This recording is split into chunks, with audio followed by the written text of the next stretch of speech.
এমন একটা জায়গায় দাঁড়িয়ে আছে যার প্রত্যেকটা ডিপার্টমেন্ট ফিতনা এবং ফাসাদ দিয়ে ভর্তি। যে কোনো টপিক চুজ করেন, পরিবার, সমাজ, ধর্ম, রাজনীতি, অর্থনীতি, এমন কোনো সেক্টর নাই যেটা এখন ফিতনা এবং ফাসাদ মুক্ত। প্রত্যেকটা সেক্টরই ফিতনা এবং ফাসাদ। ফাসাদ ধর্মের মধ্যেও আছে, ফাসাদ আজকে পরিবারগুলোর মধ্যেও আছে, ফাসাদ এখনকার সমাজগুলোতে আছে, অর্থনীতির মধ্যে আছে এবং পলিটিক্সেও আছে। যেমনটা ফেরেশতারা বলেছিলেন আল্লাহ রাব্বুল আলামিনকে যে আতাজআলু ফিহা মান ইউফসিদু ফিহা ওয়া ইয়াসফিকুদ দিমা, হে আল্লাহ, আপনি কি এমন কাউকে পৃথিবীতে পাঠাতে যাচ্ছেন যে পৃথিবীতে গিয়ে ফিতনা এবং ফাসাদ সৃষ্টি করবে অথবা রক্তপাত ঘটাবে? কার ব্যাপারে কথা বলা হয়েছে? আদম সন্তানের ব্যাপারে। আল্লাহ পাক যখন ফেরেশতাদেরকে ডেকে বললেন, ওয়াইয ক্বালা রাব্বুকা লিল মালায়েকা, যখন ফেরেশতাদেরকে তোমার রব বললেন ইন্নী জাঈলুন ফিল আরদি খলিফা, আমি পৃথিবীতে আমার খলিফা পাঠাতে চাই, তখন ফেরেশতাদের উত্তর ছিল এমন, আতাজআলু ফিহা মান ইউফসিদু ফিহা ওয়া ইয়াসফিকুদ দিমা, হে আল্লাহ, আপনি কি এমন কাউকে পৃথিবীতে পাঠাবেন যে পৃথিবীতে গিয়ে ফিতনা এবং ফাসাদ সৃষ্টি করবে এবং রক্তপাত ঘটাবে? ওয়া নাহনু নুসাব্বিহু বিহামদিক ওয়া নুকদ্দিসু লাক, অথচ আমরা ফেরেশতারাই তো আপনার হামদ, সানা, স্তুতি এগুলো বর্ণনা করছি এবং আপনার পবিত্রতার জয়গান গাচ্ছি। আল্লাহ পাক তখন বলেছিলেন যে ইন্নী আ'লামু মা লা তা'লামুন, আমি যা জানি তোমরা তা জানো না। তো আল্লাহ পাক এখানে বলছিলেন যে ইন্নী আ'লামু মা লা তা'লামুন, আমি যা জানি তোমরা তা জানো না। এখন বিশ্বের দিকে তাকালে আমরা দেখতে পারি ফেরেশতাদের কথা মাশাআল্লাহ ফলে গেছে। আপনি ধর্মের দিকে তাকিয়ে দেখেন, দেখবেন ধর্মের মধ্যে অনেক বিভক্তি সৃষ্টি হয়েছে, অথচ সমস্ত ধর্মের স্রষ্টা একজনই, আল্লাহ রাব্বুল আলামিন। আল্লাহ পাক কি হচ্ছেন? প্রত্যেক আদম সন্তানের একমাত্র রব, তিনি ছাড়া আর কোনো রব নাই। আছে তারপরে ধর্মীয় কনসেপ্টে আমরা বিভিন্ন মতবাদে বিভক্ত হয়ে গেছে এবং প্রত্যেক ধর্মগ্রন্থ যদি পড়েন, একটু টুকটাক পড়েন, আপনি দেখবেন প্রত্যেকটা ধর্মগ্রন্থেই বলা হচ্ছে যে আল্লাহ একজন, আল্লাহ একজন। যে কোনো ধর্মগ্রন্থ হাতে নেন, দেখবেন আল্লাহ একজন। শুধু তাই নয়, বড় বড় রিলিজনগুলোর রিলিজিয়াস স্ক্রিপচার্স যেগুলো আছে, ধর্মগ্রন্থ যেগুলো আছে, সেখানে মুহাম্মদ সাল্লাল্লাহু আলাইহি ওয়াসাল্লাম যে শেষ নবী সেটাও বলে দেওয়া আছে। তাহলে এরপরেও এত শততা বিভক্ত কেন আমরা? কারণ আমাদের মধ্যে দুটো স্বভাব ঢুকে গেছে। ইবলিসের স্বভাব, সেটা হচ্ছে আবা ওয়াস্তাকবার, আমরা অস্বীকার করছি এবং অহংকার প্রদর্শন করছি, সত্যকে প্রত্যাখ্যান করছি।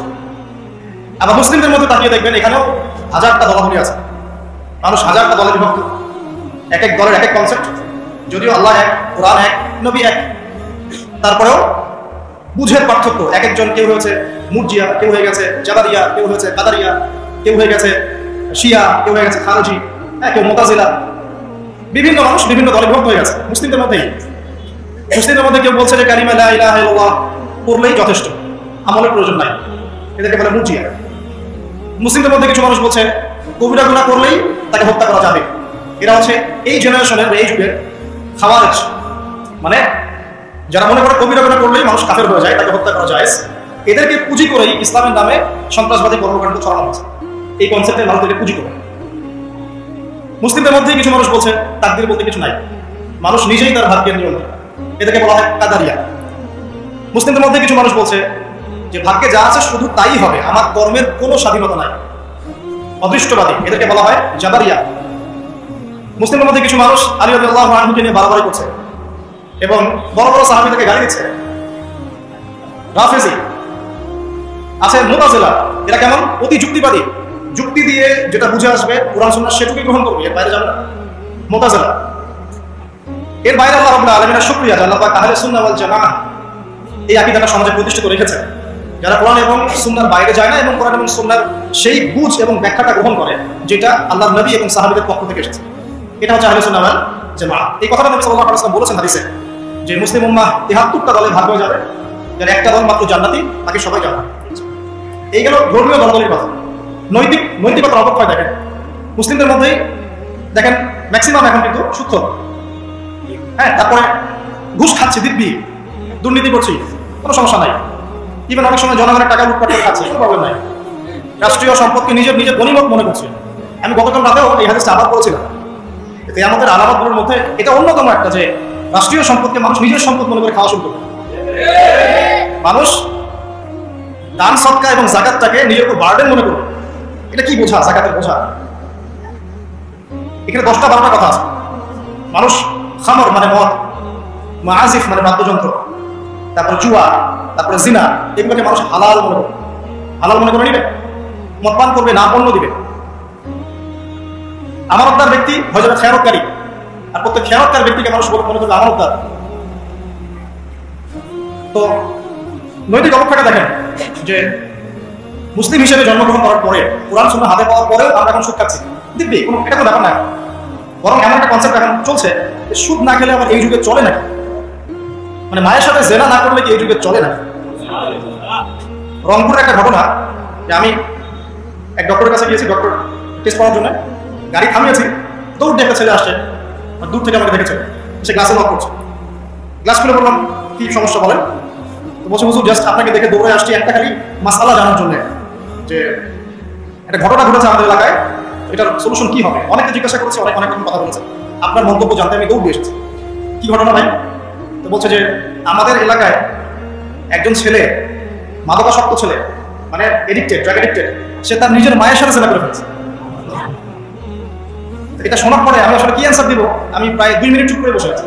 আর বলবেন কি বলবেন, এই ছেলের এখন করণীয় কি এটা জানতে আসছে, কি করবে।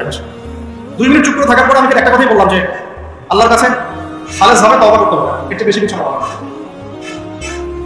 তো ঘটনাটাকে আপনাদের কাছে কত বিব্রত বোধ হচ্ছে না, অরুচিকর মনে হচ্ছে, খারাপ মনে হচ্ছে, কিন্তু আমরা এখন দিব্যি সুদ খাচ্ছি, মায়ের সাথে জেনা করছি, খারাপ লাগছে না, বরং যুক্তি দিচ্ছি এগুলো না করলে কি যুগে চলে।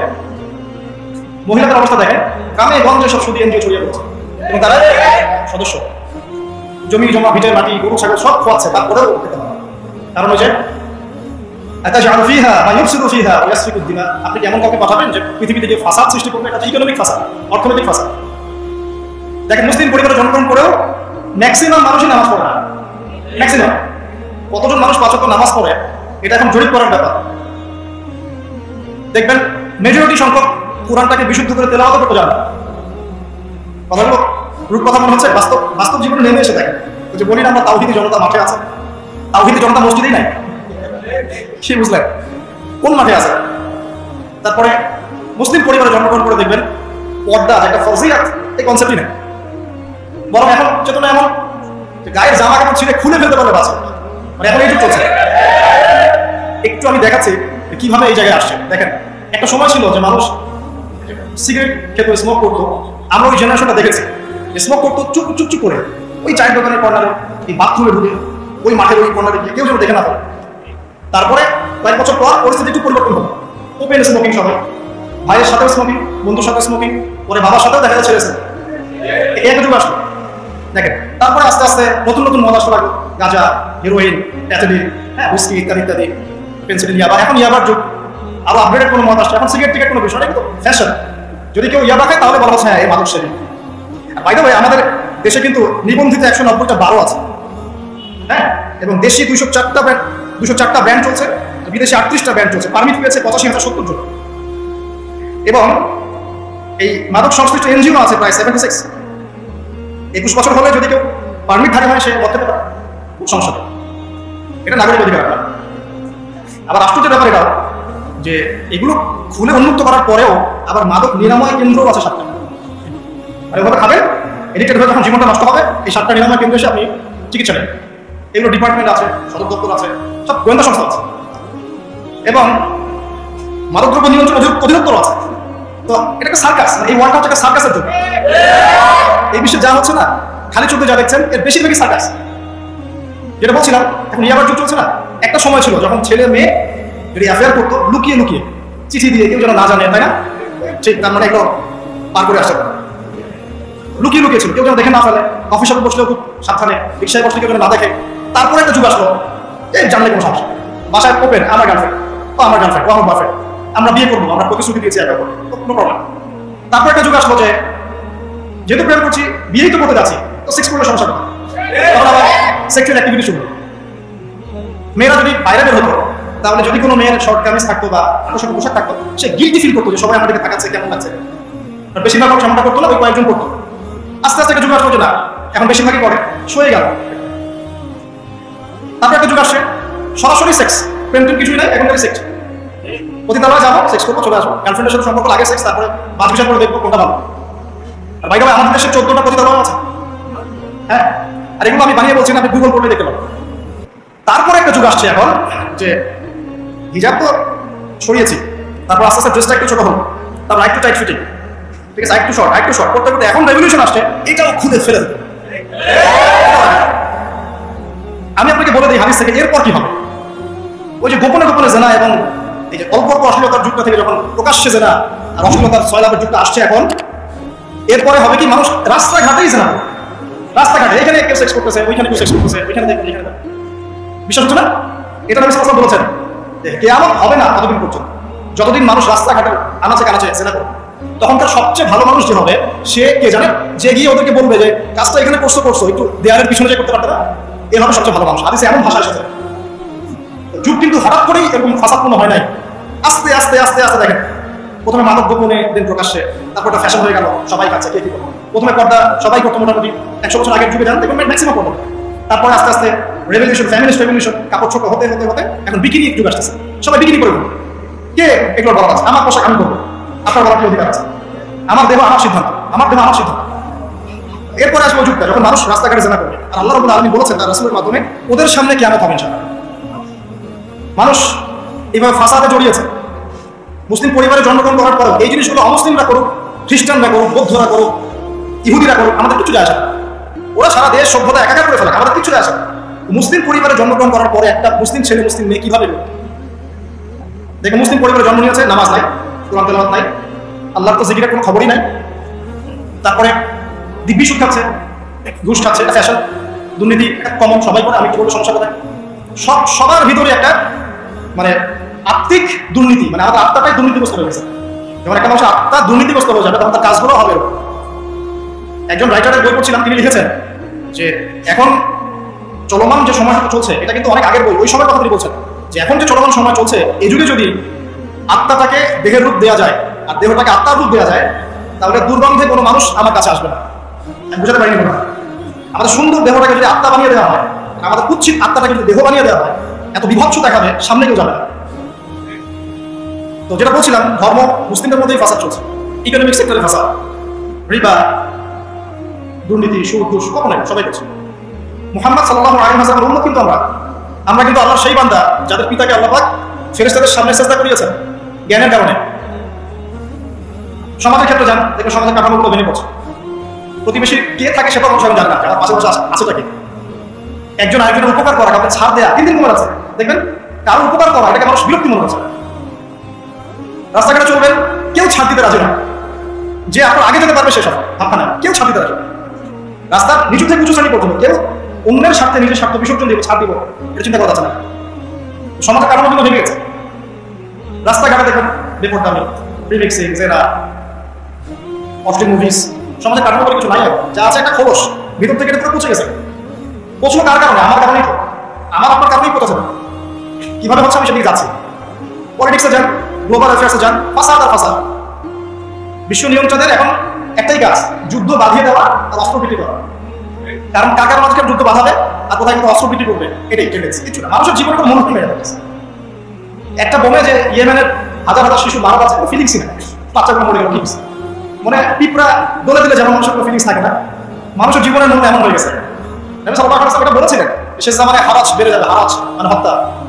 কাতিল যে হত্যাকারী সে জানবে না লিমা কাতালা, কি জন্য সে হত্যা করলো। মাকতুল সে জানবে না যে লিমা কুতিল, কি জন্য তাকে হত্যা করলো। আর নিয়ন্ত্রণ শক্তি যারা সমস্ত বিশ্বটাকে ওদের দাসত্বের মধ্যে আনতে চায়, আর এই দাসত্বের পথে একমাত্র বাধা হচ্ছে মুসলিমরা, বাকিরা তো আর বাধা না। এই কারণে মুসলিম সমাজের মধ্যে বেশি বেশি ছড়িয়ে দেওয়া হচ্ছে কম জিনা, মাদক, এটা সেটা, যাতে করে মুসলিমদের আধ্যাত্মিক যে শক্তিটা এটা না থাকে। যখন আপনার কাছে আধ্যাত্মিক কোনো শক্তি থাকবে না তখন আপনি পরাজিত হবেন। তো সুদ ছড়িয়ে দিচ্ছে সারা ওয়ার্ল্ডে। সুদ কি বাংলাদেশ থেকে এসেছে? সুদ পশ্চিম থেকে আসছে। পর্নোগ্রাফি কি বাংলাদেশ থেকে আসছে? পশ্চিম থেকে আসছে। পৃথিবীর প্রথম পর্ন যে মুভি এটা তৈরি করেছে ব্রিটেন, সরি আমেরিকা। 7 মিনিটের ক্লিপস, ক্যালিফোর্নিয়া শুট করা হয়েছে। এবং তারপর আস্তে আস্তে সারা ওয়ার্ল্ডে ছড়িয়ে দেয়। সারা বিশ্বে এই পর্নের বিজনেস হয় $97 বিলিয়ন প্রতি বছর, যার মধ্যে $12 বিলিয়ন প্রফিট করে আমেরিকা। খোলামেলা কথা, এটা ইন্টারেস্টেড। এটা দিয়ে মুসলিম যুবকদের নৈতিক চরিত্রটাকে শেষ করতে হচ্ছে। আমাকে খুব ভালো মনে হচ্ছে, আপনাকে খুব ভালো মনে হচ্ছে, অমুক হুজুরকে খুব ভালো মনে হচ্ছে। চোখে এসব পড়ে নাই এমন একটা মানুষ খুঁজে পাওয়া যাবে না এই যুগে, এটা আমার মতো। ইল্লা মাশাআল্লাহ, ইল্লা মাশাআল্লাহ। যদি এমন কেউ থেকে থাকেন যে এইসব মানে কি বলবো ইন্টারনেট সেকশনের সাথে কোনো সম্পর্কই নাই, তার ব্যাপারটা হয়তো ভিন্ন। বাকি সবার চোখে এগুলো পড়ছে, এটা কমন। এবং এগুলো কিন্তু দিন দিন গ্রামে বাড়ছে বেশি, কারণ কি শহরের মানুষ দেখতে একটু অভ্যস্ত যে মেয়েরা এমনি হাঁটে অমনি হাঁটে এরকমই ড্রেস করে। আর গ্রামে তো এসব কম ছিল। যখন গ্রামে এই পড়ান চলে গেছে তখন গ্রামের যুবককে ঠেকায়। এখন সে প্রতিদিন দেখা যাচ্ছে গ্রামের মাঝে ধর্ষণ আছে, মেয়ে ওর কাছে একটা ভোগের বস্তু, পশুত্ব দমন করতে পারছে না, আগ্রহ। আর এসবের যেহেতু ইসলামিক কোনো বিচার হচ্ছে না, ইসলামিক লস কেন যে একজন চুরি করেছে, জুমার দিন নামাজ হবে, নামাজের পরে সমস্ত এলাকার লোকজন দাঁড়িয়ে থাকবে, সমস্ত এলাকার লোকজনের সামনে তার হাতটা কেটে ফেলবে, এলাকার সব লোক দেখবে চুরি করলে এই শাস্তি, ভয় আর চুরি করতে যাবে। কেউ কাউকে অন্যায়ভাবে হত্যা করেছে তারও কেসাস করতে হবে, এবং সেটা সবাই জানবে যে হত্যা করেছে এটাকে কেসাস করছে। কেউ কারো চোখ উপরে ফেলেছে ওরও চোখ, কেউ কারো হাত ভেঙে ফেলেছে ওরও হাত, হাতের বদলে হাত, চোখের বদলে চোখ, কানের বদলে কান, কেসাস। ধর্ষণ করেছে জনসমক্ষে সবার সামনে নিয়ে এসে দেন পড়বো সেই সাক্ষী প্রমাণ নিয়ে মৃত্যুদণ্ড, সবাই দেখবে যে মৃত্যুদণ্ড। প্রয়োজনে এই যে প্রজেক্টর লাগিয়ে দেখা এই যে এই কাজ করেছে এই শাস্তি। রাস্তাঘাটে ইফটিজিং হচ্ছে, মোবাইল কোড থাকবে, ইফটিজিং হচ্ছে, রিপোর্ট প্রমাণ ধরা হবে, সাথে সাথে বিচার। এরকম একটা মাস করলে পরে দেখবেন অপরাধের মাত্রা বাড়ে না। আল্লাহ কসম করে বলছি এটা ইনশাআল্লাহ 80% নয়। আচ্ছা, কিন্তু এটা করলে কি হবে জানেন? ওই যে পশ্চিমে বসে আছে বিশ্ব নিয়ন্ত্রণ সংস্থা, ওরা বলবে যে স্টেটের দিকে নজর রাখে, এরা মৌলবাদী হয়ে আছে, এরা সন্ত্রাসী হচ্ছে, মানবাধিকার লঙ্ঘন করছে ইত্যাদি। অর্থাৎ তুমি নিয়ে সারা বিশ্বের মধ্যে লাখ লাখ মানুষকে বোম মেরে হত্যা করে তোমার মানবাধিকার লঙ্ঘন হয় না? সবখানেই ফাঁসা। হকটাকে মানুষ বাতিল মনে করছে, বাতিলকে মানুষ সত্য মনে করছে। সত্যবাদী তাকে মিথ্যাবাদী বলা হচ্ছে, মিথ্যাবাদীকে সত্যবাদী বলা হয়। এখানে মুসলিমদের জীবনের মূল্য কমে গেছে। ওদিকে লম্বা করছিল, আমি আমার লেকচারের মূল জায়গায় আসছি। এখান থেকে আমি লেকচার একটা দিকে ফোকাস করে আমি শেষ করবো। সেটা হলো এই সমস্ত প্রবলেমসগুলো আমাদের পক্ষে সলভ করা সম্ভব নয়, সলভ করার মতো ক্ষমতা আমাদের নাই। অনেক ক্ষেত্রে আমাদের সেই জ্ঞানও নাই, এগুলো ভাবার সময়ও নাই। কিন্তু একটা জায়গায় আমরা ফোকাস করতে পারি, একটা জায়গায়। আজকের লেকচারের এটা সবচেয়ে মূল জায়গা। সেটা হচ্ছে আল্লাহ পাক আমাদেরকে স্ব পরিবার দিয়েছেন, তাই না? এবং এই পরিবারটা হচ্ছে একটা সমাজের গঠন একক। আমরা বলছি না গঠন একক, একটা জিনিস একটা কোষ, তার মধ্যে গঠন একক আছে না, অনুপরমাণু আছে না। সমাজ হচ্ছে, সমাজের অনুপরমাণু হচ্ছে পরিবার। একটা সমাজে যদি 100টা পরিবার থাকে তার মধ্যে যদি 90টা পরিবার সৎ হয়, আল্লাহ হয়, ইসলামের অনুশীলন মেনে চলে, সত্যিকার অর্থে ইনশাআল্লাহ ওই সমাজটা কিন্তু দেখবেন 8-10টা সমাজ হচ্ছে ভালো থাকবে। আর একটা সমাজে মনে করেন 100টা পরিবার আছে, 90টা ইসলামের বিরোধী শক্তি, ইসলামের এগেনস্টে চলে, ইসলামের কোনো পরোয়া নাই, আল্লাহ হুকুম মাহকামের 5 পয়সা দেওয়া। ওই সমাজের অবস্থা নিঃসন্দেহে দুনিয়ার ধ্বংস হবে, আখিরাতের ধ্বংস হবে। আর এই সমাজগুলোকে নিয়েই তো একটা রাষ্ট্র হয় নাকি? আর এইভাবে রাষ্ট্র নিয়েই তো বিশ্ব। তাহলে ক্ষুদ্রতম যে জায়গাটা সেটা কি? পরিবার। এই জায়গায় আল্লাহ পাক আপনাকে কর্তৃত্ব দিয়েছেন। এখানে কিন্তু আপনার লাঠি, আপনার উপর লাঠিকে ঘোরাচ্ছেন না। আপনি এজ এ বাবা আপনি পরিবারে করবেন, এজ এ স্বামী আপনি পরিবারে করবেন, ভাই আপনি পরিবারে করবেন। আমাদের প্রথম স্টার্টিংটা এই ফ্যামিলি থেকে করা উচিত। তো আল্লাহ পাক এই বিষয়ে কি বলছেন আমরা একটা বলে সামনে যাই। আল্লাহ পাক সূরা তাহরীমের মধ্যে 6 নম্বর আয়াতে বলেছেন যে ইয়া আইয়ুহাল্লাযীনা আমানু, হে মুমিনগণ, আমাদেরকে আল্লাহ পাক বলছেন হে মুমিনগণ, কু আনফুসাকুম ওয়া আহলিকুম নার, তুমি নিজে জাহান্নামের আগুন থেকে বাঁচো। আগে নিজের চরকা একটু দিতে হবে, নিজে জাহান্নামের আগুন থেকে বাঁচো। ওয়া আহলিকুম নার, তোমার যে পরিবারবর্গ আছে এদেরকে জাহান্নাম থেকে বাঁচাও। এই বাঁচানোটা কেমন দেখেন? আপনাদের বাসায় ছোট ছোট বাচ্চা কাছে না আছে তো? একটা বাচ্চা যদি আগুন ধরতে যায়, ধরেন ও বোঝে না যে আগুন কেমন হবে, ছোট বাচ্চা, আল্লাহ না করে, সে ধরেন একটা কয়েল ধরতে যাচ্ছে, কয়লা ধরতে যাচ্ছে, হ্যাঁ আগুন হাত দিতে যাচ্ছে, তো আপনি কি করবেন? আপনি তাকে সেভ করার চেষ্টা করবেন। সেটা যদি বলে না আমাকে ছেড়ে দেবে, ধরবই, আপনি প্রয়োজনে একটা থাপ্পড় দিয়ে হলে সরাবেন, তাই না? এটা হচ্ছে বাঁচানো। আপনি আপনার শিশুটাকে এই যে হাতে আগুন আপনি বাঁচাবেন। আল্লাহ পাক এটা বলছে নিজে বাঁচো, পরিবার বর্গকেও বাঁচাও।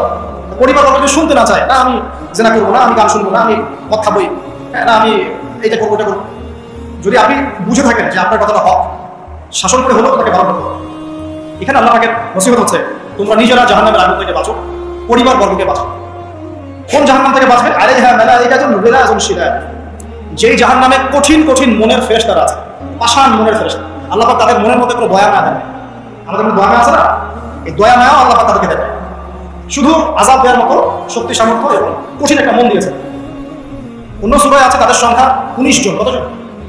19 জন, মানে তারা দায়িত্বশীল। বাকি আর যে কত হাজার লক্ষ কোটি আছে আল্লাহ আলাইহা 19 আল্লাহ বলেছে। তো আলাইহা মালাইকাতুন গিলাযুন শিদাদ লা ইয়াসুনাল্লাহা মা আমারাহুম ওয়া ইয়াফআলুনা মা ইউমারুন। আল্লাহ পাক ওই ফেরেশতাদেরকে যে আদেশ করেন সেই আদেশ পালনে তারা বিন্দু মাত্র গাফলতি করে না। এই সব ফেরেশতা থেকে যারা জাহান্নামের প্রহরী, এই জাহান্নাম থেকে তুমি নিজে বাঁচো, তোমার পরিবারকে বাঁচো।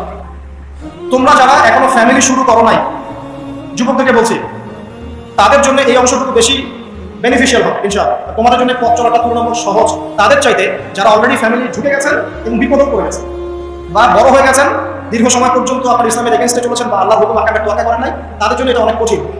কিন্তু যারা এখনো ফ্যামিলি স্টার্ট করো নাই বা কেবল স্টার্ট করেছো বা করতে যাচ্ছ, তোমাদের জন্য এই অংশটুকু বেশি বড়। আল্লাহ পাক এখানে একটা মূলনীতি দিয়ে দিলেন, নিজে বাঁচতে হবে, পরিবারকে বাঁচতে হবে। আর আমি আগেই বললাম পরিবার বাঁচলে সমাজ বাঁচলে, সমাজ বাঁচলে রাষ্ট্র বাঁচলে। আসেন প্রথমে আমরা দেখি যে কোরআন কি বলছে। তো গল্প করে বলি, কারণ সময় লম্বা সময় নেওয়ার সুযোগ নেই। কোরআন কি বলছে একটু লাইফে থাকে। আদম এবং হাওয়া আলাইহিস সালাম, মনে আছে? তাদের দুইজনকে আল্লাহ পাক পৃথিবীতে নামিয়ে দিয়েছেন না? যে ভুলটা তারা করেছে সেই ভুলের ফল তারা দুইজনের সমানভাবে শেয়ার করে নিয়েছেন না? বুঝতে পারছেন? আল্লাহর সীমা লঙ্ঘন করার পরে তাদেরকে যে আল্লাহ পাক নামিয়ে দিলেন পৃথিবীতে, এখন এই যে লম্বা সময় তাদেরকে পৃথিবীতে থাকতে হবে, পৃথিবীর এইসব খুব ভোগান্তি পোহাতে হবে, হ্যাঁ, জান্নাতের সেই নাজ নিয়ামত থাকছে না, এই যে কষ্টের পথ চলা, এই পথ চলাতে কি স্বামী স্ত্রী একসাথে না? এভাবে যদি পরিবারের স্বামী এবং স্ত্রীরা তাদের জীবন উদ্দেশ্যটা ফিক্স করতে পারে এবং সমস্ত বাধা বিপত্তিকে হাসি মুখে একসাথে ডিঙাতে পারে, পরিবারের শান্তি আছে। যদি না পারে তাহলে বুঝবেন যে সে আদর্শ স্বামী ছিল না, অথবা সে আদর্শ স্ত্রী ছিল না। এখান থেকে শিক্ষা হচ্ছে দুইজনের জীবনের উদ্দেশ্য একই রকম হবে, দুইজনের লাইফের মিশন সেম হতে হবে, তখন আপনি পরিবারের সাথে পাবেন। যদি না হয় তাহলে আপনি বিয়ের মধ্যে ভুল করেছেন। অতএব এই জায়গায় নসিহতটা প্রথম। তারপরে চলে আসেন নূহ আলাইহিস সালাম, মনে আছে না? তার একজন ছেলে ছিল, সে কি মুমিন ছিল? করে নাই, সে কিন্তু মুমিন ছিল না, সে অস্বীকারী ছিল। আর নূহ আলাইহিস সালামের স্ত্রী, সে কি মুসলিম ছিল? চিন্তা করতে পারেন, একজন নবীর স্ত্রী মুসলিম নন, একজন নবীর ছেলে, তিনি আল্লাহর আদেশে কদর করছেন না। আল্লাহ বলছেন লাইসা মিন আহলিক, এই ছেলে তোমার পরিবারের কেউ না। নূহ আলাইহিস সালাম বলছেন হে আল্লাহ, সে আমার পরিবারের একজন, তাকে ক্ষমা করে দাও। আল্লাহ বলছেন লাইসা মিন আহলিক, সে তোমার পরিবারের কেউ না। নবী পরিবারের সদস্য হওয়া সত্ত্বেও লূত আলাইহিস সালামের স্ত্রী, সে কি জান্নাতে না জাহান্নামে? তাহলে এখানে বোঝেন যে নবী পরিবার হলেও যদি ব্যক্তিগত পর্যায়ে মানুষের মধ্যে ঈমান ইসলাম না থাকে, তাহলে এইসব বংশের পরিচয়, রক্ত, বর্ণ, জাতীয়তাবাদ, ভাষা, এগুলো মানুষকে আল্লাহর আযাব থেকে বাঁচাতে পারে। নবীর পরিবারের সদস্য হওয়া সত্ত্বেও তারা জাহান্নামে আছে, শ্রদ্ধাহারি করে। তাহলে আমাদের কাজ কি? নিজের চরকাটা তেল দেওয়া। আমি কত বড় আলেমের ছেলে, আমি কত বড় দায়ীর স্ত্রী, আমি কত বড় মুফাসসির মুহাদ্দিসের সন্তান, ভাই, এসবের কোনো মূল্য নেই। নিজে আমি ভালো কিনা, নিজে প্রকৃত মুসলিম মুমিন কিনা, এটা মূল্য আছে। এই কারণেই হয়তো আমাদের নবী সাল্লাল্লাহু আলাইহি ওয়াসাল্লাম তার মেয়ে ফাতিমা রাদিয়াল্লাহু আনহাকে বলছেন, হে ফাতিমা, হে আমার কলিজার টুকরা মেয়ে, হে আমার কলিজার টুকরা মেয়ে, তুমি শোনো, পৃথিবীতে আমার কাছে যা চাওয়া তুমি চেয়ে নাও, পরকালে আমি তোমার কোনো হেল্প করতে পারছি না। অথচ আমরা জানি নবী সাল্লাল্লাহু আলাইহি ওয়াসাল্লাম সবার জন্য কি করবেন? সুপারিশ করবেন, সেটা অন্য বিষয়। তোমাকে তোমার হিসাব একাই দিতে হবে, নবী সাল্লাল্লাহু আলাইহি ওয়াসাল্লাম বলেছেন। একদিন তিনি বাসায় ঢুকলেন, দেখছেন আয়েশা রাদিয়াল্লাহু আনহা কান্নাকাটি করছেন। আয়েশা রাদিয়াল্লাহু আনহা সম্পর্কে আমাদের নবীজি বলেছেন, তাকে প্রশ্ন করা হচ্ছে আপনি পৃথিবীতে সবচেয়ে বেশি কাকে ভালোবাসেন? তিনি বলছেন আয়েশাকে। তারপরে কাকে ভালোবাসেন? আবু বকর। তারপর কাকে ভালোবাসেন? ওমর। বুঝতে পারছেন? সেই আয়েশা রাদিয়াল্লাহু আনহা বাসায় কান্নাকাটি করছেন। তিনি বলছেন কি জন্য কাঁদছো হে আয়েশা? আয়েশা রাদিয়াল্লাহু আনহা বলছেন জাহান্নামের আযাবের ভয়ে আমি কাঁদছি। কি হবে ইয়া রাসূলুল্লাহ আমাদের শেষ? তখন আল্লাহর নবী তার স্ত্রীকে বলছেন, যাকে তিনি সবচেয়ে বেশি ভালোবাসেন, তাকে বলছেন তিনটা ক্ষেত্র বা তিনটা জায়গা আছে যখন পৃথিবীর কোনো মানুষকে চিনতে পারবে না পরকালে, এমনকি আমিও তোমাকে চিনতে পারবো। সেটা কি? যখন এই যে মিজানের পাল্লাটা দাঁড়াবে, যেটা ভারী হচ্ছে না হালকা হচ্ছে, এই সময় কেউ কাউকে চিনবে না, কারো কথা মনে থাকবে না। যে গার্লফ্রেন্ডের জন্য আপনি জীবন দিচ্ছেন তার কথা মনে থাকবে না, যে স্ত্রী সন্তানের জন্য সারা জীবন দুর্নীতি করে গেলেন তার কথা মনে থাকবে না।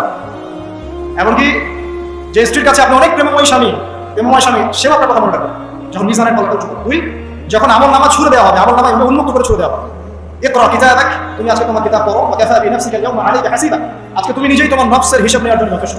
এই সময় আয়েশা আমি তোমার কথা মনে রাখবো। একটা হচ্ছে যখন মানুষ পুলসিরাত পার হবে, তখন কেউ কারো কথা বলবে না। এখান থেকে শিক্ষা কি? নূহ আলাইহিস সালামের পরিবারের সদস্য হয়েও তারা আল্লাহর আনুগত্য না করার কারণে জাহান্নামে যাচ্ছে। লূত আলাইহিস সালামের পরিবারের সদস্য হয়েও ঈমান না আনার কারণে তারা কি করছে? জাহান্নামে যাচ্ছে। আমাদের শিক্ষা হচ্ছে আমাদের পরিবারগুলো যে আমাদের এই বংশ, আমাদের এই যে টাকা পয়সা, স্ট্যাটাস, রং, হ্যাঁ, বাড়ি গাড়ি, পলিটিক্যাল পথ, কোনো কিছুই আমাদেরকে আল্লাহর আযাব থেকে বাঁচাতে পারবে না যদি আমরা প্রকৃত মুসলিম মুমিন না হই। পরিবারের সদস্যদেরকে আল্লাহ ঈমান দান তৌফিক এনায়েত করুন। এবার আসার সামনে আরো সামনে যান, দেখেন ওই ইব্রাহিম আলাইহিস সালাম, দেখেছেন, মনে আছে? বাবা হচ্ছে ওই সমাজের সবচেয়ে বড় লিডারের ডান হাত, নমরুদের ডান হাত। সে হচ্ছে মূর্তি পূজারীদের সর্দার, মূর্তি সে বাড়াবো, স্ট্যাচু মেকার। ইব্রাহিম আলাইহিস সালামকে আল্লাহ ওই ঘরে জন্ম দিয়েছেন যেখানে তার বাবা একজন শিরকের কাণ্ডারী। ইব্রাহিম আলাইহিস সালাম তাকে বোঝানোর চেষ্টা করলেন, বাবা এটা শিরক, এটা শয়তানের কাজ, এখান থেকে ফিরে আসো, আমি তোমার জন্য আল্লাহর কাছে দোয়া করব ইত্যাদি। বাবা তার কথা শুনলো না। কিন্তু এমন না যে তিনি শুধু একবার বলেছেন, তিনি হয়তো বলতেইছিলেন একদিন দুদিন না, কিন্তু বলতেই আছে। এক পর্যায়ে বাবা তাকে বের করে দিন বাসা, এখান থেকে বের হয়ে যাও, তুমি যদি আমাদের এই দেবতাদেরকে গালি দেওয়া বন্ধ না করো তাহলে আমি তোমার মাথা পাথর দিয়ে মেরে ফাটিয়ে ফেলবো। ওয়াহজুরনি মালিয়া, আমাকে একা ছেড়ে দাও। মানে আমরা দাঁড়িয়ে দিই না, গেট লস্ট, এরকম করে ইব্রাহিম আলাইহিস সালামকে বের করে দেওয়া। কিন্তু তিনি বললেন সালামুন আলাইকুম, বাবা আপনার শান্তি বর্ষিত হোক। আমার আব্বা আপনার শান্তি বর্ষিত হবে, আমি আল্লাহর কাছে আপনার জন্য দোয়া করব। পরে যখন আল্লাহ পাক তাকে বললেন যে কোনো মুশরিকের জন্য তোমার দোয়া করার সম্ভব পাবে না, তখন থেকে ইব্রাহিম আলাইহিস সালাম দোয়া করা বন্ধ করে। এখানে দেখেন ছেলে, একজন যুবক ছেলে, তার মধ্যে ঈমান এসেছে, সে তার পরিবারের চলমান শিরকের বিরুদ্ধে কথা বলছে, প্রয়োজনে সে সেখান থেকে স্কিপ করেছে, বের করে দেওয়া হচ্ছে, সে চলে গেছে, তারপরেও কিন্তু তাওহীদের সাথে শিরকের আপোষ করে। ইব্রাহিম আলাইহিস সালাম সামনে যান, ওই যে তার স্ত্রী হাজারা আলাইহিস সালাম তার সন্তান এবং স্ত্রীকে রেখে আসছেন কোথায় বলেন? মক্কায়, তাই না? মরুভূমিতে, খাবার নাই, পানিও নাই। এখন ইব্রাহিম আলাইহিস সালাম চলে যাওয়ার সময় তার স্ত্রী বলছেন যে আপনি কি আল্লাহর আদেশেই আমাকে ছেড়ে যাচ্ছেন? তিনি বলছেন হ্যাঁ। তখন তিনি বলছেন আল্লাহ পাক আমাদেরকে ধ্বংস করবেন না। এখানে খেয়াল করে দেখেন, তারপর সাফা মারওয়া সাই করলেন, জমজম পানি বের হলো, সেখানে কমিউনিটি গড়ে উঠলো। ইসমাইল আলাইহিস সালামের ঔরস থেকে পরবর্তীতে মুহাম্মদ সাল্লাল্লাহু আলাইহি ওয়াসাল্লামের জন্ম হয়েছে ওই ট্রাইবের মধ্যেই। তো এখানে খেয়াল করেন, এই যে সন্তান ইসমাইল আলাইহিস সালাম, তিনি যখন একটু বড় হচ্ছেন, তখন ইব্রাহিম আলাইহিস সালাম আসছেন, এসে বলছেন আমি স্বপ্ন দেখেছি, ইয়া বুনাই আমি স্বপ্ন দেখেছি, ইন্নী আরা ফিল মানামি আন্নী আসবাহুক, আমি স্বপ্ন দেখেছি আমি তোমাকে জবাই করছি, ফানজুর মাযা তারা, তোমার কি রায় আমাকে বলো। এখন ইসমাইল আলাইহিস সালাম বলছেন, কিশোর ইসমাইল, ইয়া আবাতি হে আমার বাবা, ইফআল মা তুমার, আপনি সেটাই করেন যা আল্লাহ আপনাকে আদেশ করেছেন। সাতাজিদুনি ইনশাআল্লাহু মিনাস সাবিরিন, ইনশাআল্লাহ আপনি আমাকে সবরকারী পাবেন। কার কথাটা? ইসমাইল আলাইহিস সালামের কথা।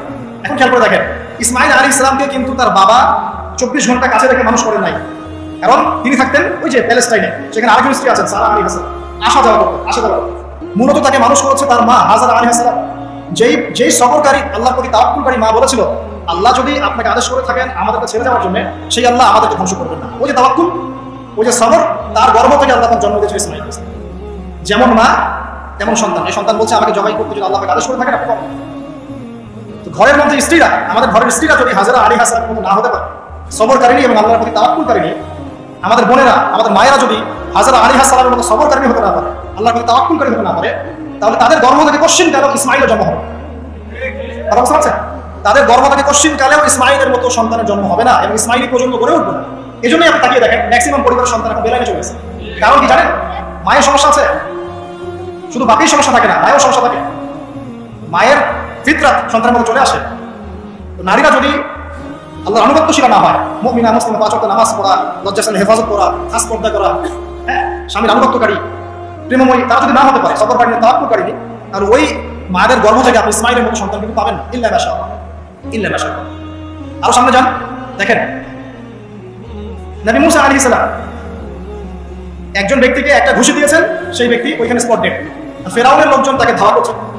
মুসা আলাইহিস সালাম মিশর থেকে চলে গেলেন মাদিয়ান নামক জায়গায়। মাদিয়ানে আরেকজন নবী আছেন, তার নাম হচ্ছে শুআয়ব আলাইহিস সালাম। সেখানে গিয়ে তিনি গাছের নিচে বসে আছেন, দেখলেন দুজন মেয়ে দূরে দাঁড়িয়ে আছে, পানি নেওয়ার মতো চান্স পাচ্ছেন না। ওই কওমের লোকজনের শক্তি বেশি, তো তিনি একটু শক্তিশালী ছিলেন, মুসা আলাইহিস সালাম। তিনি গেলেন, গিয়ে শক্তি খাটিয়ে ওদেরকে পানির ব্যবস্থা করলেন, দিয়ে আবার সেই গাছের এখানে এসে বসলেন, বসে আল্লাহর কাছে দোয়া করছেন, রব্বি হে আমার রব, লিমা আনজালতা ইলাইয়া মিন খায়রিন ফাকির। এখানে কিন্তু তার কোনো গৃহ নাই, থাকার জায়গা নেই, খাবার কিছু নাই, কোনো পরিচিত কেউ নাই, একদম নিঃস্ব শূন্য হাতে হাত উঁচু করে আল্লাহর কাছে বলছেন, রব্বি ইন্নী লিমা আনজালতা ইলাইয়া মিন খায়রিন ফাকির। হে আল্লাহ, আপনি আমার উপর যে অনুগ্রহটা বর্ষণ করবেন আমি এর জন্য ভিখারি হয়ে বসে আছি। এবার আল্লাহ পাক ওই একটা মেয়েকে পাঠালেন। ওই মেয়েটা আসলো লাজুক ভঙ্গিতে, লজ্জাশীলতা, চোখ নিচু করতে। এখনকার এই যে ব্লাউজ ছাড়া শাড়ি পরা জেনারেশন না, এরা চক্ষু নিচু করে আসলেন। এই হাঁটাটাকে আমাদের প্রশংসা করেছেন। সে লজ্জাশীলতার সাথে হেঁটে আসলো, সে মুসা আলাইহিস সালামের সামনে দাঁড়িয়ে চক্ষু নিচু করে বলতো যে আমার বাবা আপনাকে ডাকছেন, আমার বাবা আপনাকে ডাকছেন। এই লজ্জাশীলতা মেয়েদের মধ্যে কোথায় পাবে না? একটা হাদিস আছে, যখন তোমার মধ্যে লজ্জা থাকবে না, তোমার দ্বারা যে কোনো পাপ করা সম্ভব। হাদিস আছে, যে কোনো পাপ করা সম্ভব। বিকিনি করে কয়েকদিন পর ঘুরবে, আমি বলে দিচ্ছি, দেখে নিন ইনশাআল্লাহ। এবং এই আন্দোলন করতে করতে এক পর্যায়ে এমন একটা অবস্থা হবে, দেখবেন যে ওটা পুরো রাস্তায় ঘুরছে। মানে ওরা দেশটাকে ওই আমেরিকান এবং ব্রিটেনদের পশ্চিমা সংস্কৃতির রঙে সাজাতে চায়। আর এই নোংরা অসভ্যতার নাম দিয়েছে প্রগতিশীলতা। শয়তান অনেক বেশি প্রগতিশীল ছিল এবং এখন আছে। ওই মেয়ের হেঁটে আসাটাকে আল্লাহ প্রশংসা করছেন। আসার পরে তিনি যখন বলছেন আমার বাবা আপনাকে ডাকছেন, তিনি গেলেন, তখন ওই শুআয়ব আলাইহিস সালাম বলছেন যে আমার এই দুই মেয়ের মধ্যে একজনকে আমি তোমার সাথে বিয়ে দিতে চাই। মুসা আলাইহিস সালাম সেখানে বিয়ে করবেন। শর্ত হচ্ছে 8 থেকে 10 বছর, 8 থেকে 10 বছর তাকে তার ফার্মে চাকরি করতে হবে, কৃষিকাজ মানে গবাদি পশু, এখানে 8 থেকে 10 বছর তাকে সার্ভিস দিতে হবে, এটাই মোহর। তো এটা আমি এখন বুঝি যে মুসা আলাইহিস সালামকে আল্লাহ পাক এই যে রাখালের কাজ করেছেন কেন জানেন? কারণ এই কাজগুলো মানুষের ধৈর্য বাড়ায়। মুসা আলাইহিস সালামকে পরে আল্লাহ পাক বড় একটা দায়িত্ব দিবেন, এই কারণে তাকে ট্রেনিং দিচ্ছেন এখানে। তাকে আরো বড় একটা জাতিকে সামলাতে হবে যারা আরো অনেক বেশি উদ্ধত, অনেক বেশি গবাদি পশুর মতো। তারা কারা? ওই যে বনু ইসরাঈল। চোখের সামনে দেখলো আল্লাহ পাক ফিরআউনকে ডুবিয়ে দিলেন, তারপরে 40 দিনের মধ্যে আবার শিরক করা শুরু করলেন। আমাদের নবী মুহাম্মদ সাল্লাল্লাহু আলাইহি ওয়াসাল্লামকে একজন কষ্ট দিয়েছিল। তো কষ্টটা এত ডাইরেক্ট দিয়েছে, এসে বলেছে আপনি ইনসাফ করেন, হে মুহাম্মদ সাল্লাল্লাহু আলাইহি ওয়াসাল্লাম, আপনি ইনসাফ করেন, আপনি ইনসাফ করছেন না। তো সাহাবীদের চোখ মুখ লাল হয়ে গেল যে এত বড় কথা নবীকে বলে। তখন নবী সাল্লাল্লাহু আলাইহি ওয়াসাল্লাম বলছেন, দাঁড়াও, আমার ভাই মুসাকে তার কওম আরো অনেক বেশি কষ্ট দিয়েছে। মুসা আলাইহিস সালামের কষ্টের কথা চিন্তা করে আমাদের নবী সান্ত্বনা দিচ্ছেন, এটা তো কিছুই না। মুসা আলাইহিস সালামকে তার কওম আরো অনেক বেশি কষ্ট দিয়েছে। এই কওমকে সঠিক পথে চালানোর জন্য আল্লাহ 8 বছর তাকে রাখালি করিয়েছেন। আপনারা জানেন কিনা জানি না যে বেশিরভাগ নবী কিন্তু কৃষিকাজ করেছেন, জানেন? যারা কৃষিকাজ করছেন আপনারা এখানে নিজেকে হীনমন্যতায় ভোগার, ছোট মনে করার কোনো সুযোগ নেই। আপনি একটা নোবেল প্রফেশনের মধ্যে আছেন, খাঁটি প্রফেশন, ঠিক আছে? দেখেন, এবার মুসা আলাইহিস সালাম একজন ভালো গার্ডিয়ান পেলেন, তার নাম শুআয়ব আলাইহিস সালাম। সেখানে বাড়ি পেলেন, সেখানে জামাই তিনি চাকরি করছেন, মানে তার সবকিছুই অনুকূলে। ওই যে দোয়া কিন্তু কবুল হয়ে গেল। সত্যি পুত পবিত্র একটা মেয়ে আল্লাহ তাকে দিয়ে দিলেন। কারণ মুসা আলাইহিস সালাম ছিলেন অনেস্ট, মুসা আলাইহিস সালাম ছিলেন সৎ ব্যক্তি, অনেস্ট, যিনি কখনো অশ্লীল কোনো পথে পা বাড়ান নাই। ঠিক তেমন একজন মেয়েকে আল্লাহ তার জীবন সঙ্গী করবেন। তাই আমাদের শিক্ষা হচ্ছে, আমরা যদি নিজেদেরকে পবিত্র রাখতে পারি, তোমরা আপনাকে বলছি ইনশাআল্লাহ তুমি তোমার জীবনে পুত পবিত্র নেককারী পাবে। কিন্তু তোমরা যদি এখনকার এইসব প্রলোভনে পড়ে যে না মদ পণ হাবি যাবি সবকিছু ঢুকে যাও মাদকের ইত্যাদির মধ্যে, পুত পবিত্র নারী আসবে না। দেখবা যে এমন নারী তোমার জীবনে আসছে যে নিজেও পবিত্র না। কিফাউন কিরা আল্লাহ পাক ব্যালেন্স করেন সবসময়, ইল্লা মাশাআল্লাহ। শুধু তাই নয়, শুআয়ব আলাইহিস সালামের মতো একজন গার্ডিয়ান তিনি পেলেন, যিনি তাকে দিনের পথে হেল্প করবেন। পরবর্তীতে মুসা আলাইহিস সালাম নবী হবেন। এখান থেকে একটা প্রমাণ আছে দলিল, সেটা হলো বাড়ির গার্ডিয়ান যদি দিনদার হয়, শুআয়ব আলাইহিস সালামের মতো সাপোর্টিং হয়, পরিবার লোককে দিনের জন্য সাপোর্ট করছে, সেই পরিবারের মধ্যে শান্তি আসবে। এবং সেই পরিবারের যুবকরা সৌভাগ্যবান, যুবকেরা সৌভাগ্যবান, সেই পরিবারের সন্তান সন্ততিরা সৌভাগ্যবান। তাই পরিবারের গার্ডিয়ান যারা আছেন আজকে খুব শুনছেন, আপনারা সাপোর্টিভ হন, পরিবারকে দিনের ক্ষেত্রে সাপোর্ট দেন, একটা ভালো প্যারেন্টিং করেন, সন্তানদেরকে সুন্দর প্যারেন্টিংসের মধ্যে নিয়ে আসেন। আসুন সামনে যাই, এবার একটা কনক্লুশনের দিকে আছে। আসুন, তো কোরআনের পড়তে পড়তে এরকম দলিল আছে। আরো দেখবেন ইয়াকুব আলাইহিস সালাম মৃত্যুবরণ করছেন, সন্তানদেরকে ডেকে বলছেন যে আমার পরে তোমরা কার ইবাদত করবে। মানে তিনি কনসিয়াস যে আমার পরে বাচ্চা কাচ্চারা আবার যেন বিভ্রান্ত হয়ে না যায়, তোমরা কার ইবাদত করবে ডেকে বলছেন। আর আমরা ওই সময় ডেকে বলতাম যে আমার ব্যাংকের 10 কোটি টাকা আছে, 1 কোটি ওকে দিস, 1 কোটি ওকে দিস, আমার জমি জমা এগুলো আছে, ওকে দিস, ওকে দিস। উনি ডেকে বলছেন তোমরা আমার পর কার ইবাদত করবে। সন্তানরা বলছে আমরা এক আল্লাহর ইবাদত করবো, যার ইবাদত আপনি করেছেন, আপনার পিতাও করেছেন। সচেতন গার্ডিয়ান। সামনে যান, আপনি দেখবেন ইউসুফ আলাইহিস সালাম, যিনি জেলখানায় বন্দী হলেন, পরে মিশরের খাদ্যমন্ত্রীর দায়িত্ব পেলেন, তার বাবা ইয়াকুব আলাইহিস সালাম কাঁদতে কাঁদতে চোখ অন্ধ হয়ে গেল। দেখেন, যখন ইউসুফ আলাইহিস সালাম তার ভাইদেরকে বললেন এই যে রুমালটা, এই রুমালটা নিয়ে যাও, আমার বাবার চোখের উপরে দিবে, ইনশাআল্লাহ সে দৃষ্টিশক্তি ফিরে পাবে। এটা পড়েন নাই মনে হয়, সূরা ইউসুফের মধ্যে আছে। এই রুমালটা যখন আমার বাবার চোখের উপর দিবে তখন সে তার দৃষ্টিশক্তি ফিরে পাবে। তখন রুমালটা যখন তারা বহন করে নিয়ে আসছেন, অন্ধ ইয়াকুব আলাইহিস সালাম তিনি বলছেন যে আমি দূর থেকেই ইউসুফের গন্ধ পাচ্ছি। সূরা ইউসুফ আর জুলাইখার প্রেম কাহিনী নয়। সূরা ইউসুফ হচ্ছে তার পিতা ইয়াকুব আলাইহিস সালাম এবং এই যে তার ছেলে ইউসুফ আলাইহিস সালাম, তাদের মধ্যে ভালোবাসার কাহিনী। এটা ভালো করে পড়েন, ভালো করে বুঝবেন। এখানে পিতার সন্তানের ভালোবাসাকে বোঝানো হয়েছে। এত ভালোবাসেন তিনি সন্তানকে। এখান থেকে শিক্ষা কি? শিক্ষা হচ্ছে পিতাদেরকে সন্তানকে ভালোবাসতে হবে, আদর করতে হবে, কাছে থেকে বোঝাতে হবে। সবসময় শাসনের লাঠি ঘোরানো যাবে না। সন্তানকে হোঁচট খায়, তার হাতটা ধরতে হবে, ধরে বলবে বাবা কি হয়েছে, আমি তো তোমার সাথে আছি। মা কি হয়েছে, হতাশ কেন হচ্ছে, আমি তোমার সাথে আছি। একটা রেজাল্ট খারাপ হচ্ছে, কি হয়েছে, আমি তোমার সাথে আছি। বাবা নামাজ পড়ো, বাবা কোরআন তেলাওয়াত করো, আল্লাহকে ডাকো, আল্লাহ তোমার সাথে আছে। ওকে কনফিডেন্স দিতে হবে। যখন পিছন থেকে সন্তানটা কনফিডেন্স পাবে, এই সন্তানটা বড় আত্মবিশ্বাসী হবে। আর পিছন থেকে যখন আপনি তাকে সবসময় শাসন করতে থাকবেন, জুলুম করতে থাকবেন, এ বড় হয়ে আপনাকে বৃদ্ধাশ্রমে বাড়াতে কোথায় পাঠাবে? সন্তান সন্তানকে ভালোবাসতে হবে। এটা বলে রাখি, এখানে দেশে আবার 30টা বৃদ্ধাশ্রম আছে। ইসলামে বৃদ্ধাশ্রমে কোনো জায়গা নাই। আর এখন আমি চলমান একটা পত্রিকা রিপোর্ট দেখলাম গুগলে, নাম করা পত্রিকা, নাম বলছি না। তারা বলছে এখন বৃদ্ধাশ্রম সময়ের দাবি, বৃদ্ধাশ্রম এখন সময়ের দাবি। নাউজুবিল্লাহ। আর ইসলাম বলছে সবচেয়ে সেরা অধিকার দিবে মাকে, তারপরে মাকে, তারপরে মাকে, তারপর বাবাকে। মায়ের পায়ের নিচে জান্নাত, বাবার সন্তুষ্টিতে আল্লাহর সন্তুষ্টি, এটা ইসলাম বলছে। এখনকার সভ্যতা আমাদেরকে বলছে যে বৃদ্ধাশ্রম এখন সময়ের দাবি। ইউসুফ আলাইহিস সালামকে যেভাবে ভালোবাসতেন তার বাবা, সন্তানকে ভালোবাসো। আমাদের নবী মুহাম্মদ সাল্লাল্লাহু আলাইহি ওয়াসাল্লাম মানুষকে যত ভালোবাসতেন, এর কারণ কি জানেন? ছোটবেলা থেকেই তাকে খুব ভালোবাসা দিয়ে মানুষ করা হয়েছে। তার মা তাকে ভালোবাসতেন, তার দুধ মা তাকে ভালোবাসতেন, তার দাদা আব্দুল মুত্তালিব তাকে সাথে করে নিয়ে ঘুরতেন, কাবার সামনে বসাতেন, বসে বলতেন তার নাম হচ্ছে মুহাম্মদ, প্রশংসিত। এই নামটা তখন আরবে কেউ রাখতো না। আমার এই নাতি, আমার এই ছেলের ছেলে ইনশাআল্লাহ এই বড় হয়ে নেতা হবে, এই কথা বলতেন, তাকে আত্মবিশ্বাস দিতেন। এমনকি তার দাদা ইন্তেকালের পর তার চাচা আবু তালেব মুসলিম না হয়েও সুদীর্ঘ সময় পর্যন্ত ভাতিজাকে সাপোর্ট দিয়েছেন। এই সাপোর্ট দেয়, কনফিডেন্স, খুব ইম্পর্টেন্ট। এগুলোর ঘাটতি যখন হবে তখন এই যুব সমাজ পরিবারের সদস্যরা ফেড আপ হয়ে যাবে, মানসিক কষ্টে ভুগবে, মাদকের কাছে যাবে, অন্য একটা মেয়ের কাছে যাবে, পণে যাবে, আপনার মিউজিক ইনস্ট্রুমেন্টের কাছে যাবে। ঠিক আছে, আমি শেষ করছি। এখান থেকে একটা শিক্ষা হচ্ছে যে আমাদের পরিবারের সদস্যদেরকে ভালোবাসা এবং তাদের প্রতি কনফিডেন্স দেয়া, তাদেরকে আল্লাহর পথে চলতে সাহায্য করা। ইনশাআল্লাহ দেখবেন তারা আপনাকে সম্মান করবে, আপনাকে একজন বন্ধু মনে করবে, যে না আমার পাশে কেউ আছে, আমি একা নই, আমরা ফিল করবো। এটা খুব ইম্পর্টেন্ট। শেষ করার আগে এই যে কোরআনিক কিছু আমি জাস্ট এক্সাম্পল দিলাম, বিচ্ছিন্ন এক্সাম্পল। কোরআনে এইভাবে আসে। এছাড়া লোকমান আলাইহিস সালামের ঘটনায় আপনি পাবেন, লোকমানের মধ্যে সন্তানকে ডেকে কত নসিহত করছে, বাবা শিরক করো না, সৎ কাজের আদেশ করো, অসৎ কাজে নিষেধ করো, পিতামাতার খেদমত করো। আর আমরা বাচ্চাদেরকে কি শেখাই? জমি জমা বাড়ি গাড়ি দাঁড়াতে হবে, চাকরি করতে হবে, এটা আগে সন্তানকে শেখাচ্ছে বাবা আল্লাহকে চিনো, আল্লাহ বলে একজন আছে, তিনি তাকে চিনো, আমি তার সাথে কাউকে শরীক করো না। শিরকের শিক্ষা কোথায় আমরা পরিবারে? তো কোরআনে এরকম অসংখ্য দলিল আছে। শেষ করার আগে আমি যেটা বলতে চাই যে আমাদেরকে কিছু কিছু বিষয় যদি আমরা এখনো যদি মেনে চলি, এই ভঙ্গুর সমাজ ব্যবস্থায়ও আদর্শ পরিবার ধরে রাখা ইনশাআল্লাহ সম্ভব। আমি সব কথা আজকে বলতে পারলাম না, ইনশাআল্লাহ আরেকটি কথা হবে অন্য কোনো লেকচারে, যে প্রথমেই পরিবারের যে সদস্যরা আছেন তাদেরকে ইলম বা জ্ঞানের চর্চা করতে হবে। 2, পরিবারের তাওহীদ প্রতিষ্ঠা করতে হবে, নবী সাল্লাল্লাহু আলাইহি ওয়াসাল্লাম সুন্নাত প্রতিষ্ঠা করতে হবে। এই দায়িত্বটা পরিবারে করতে হবে। স্বামী না থাকলে স্ত্রী, মা, ভাই, পিতা, তাদের সবার দায়িত্ব পরিবারের তাওহীদ প্রতিষ্ঠা করা, সুন্নাত প্রতিষ্ঠা করা। পরিবারে নামাজ থাকতে হবে, নামাজ পাঁচওয়াক্ত নামাজ নাই পরিবার অবশ্য হবে না। পরিবারের সদস্যদের দান সৎকার দিকে উৎসাহিত করতে হবে। যত দান করবে সম্পদ বাড়বে, যত দান করবে সম্পদ বাড়বে। দান কমিয়ে দিলে সম্পদ কমে আসবে।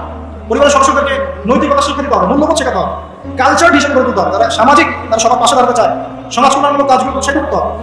পরিবারের সদস্যদেরকে বুস্ট আপ করতে হবে, পিছন থেকে তাদেরকে আত্মবিশ্বাস দিতে হবে যে আমরা আছি তোমার সাথে, তুমি তোমার প্রতিভা অনুযায়ী সামনে যাও।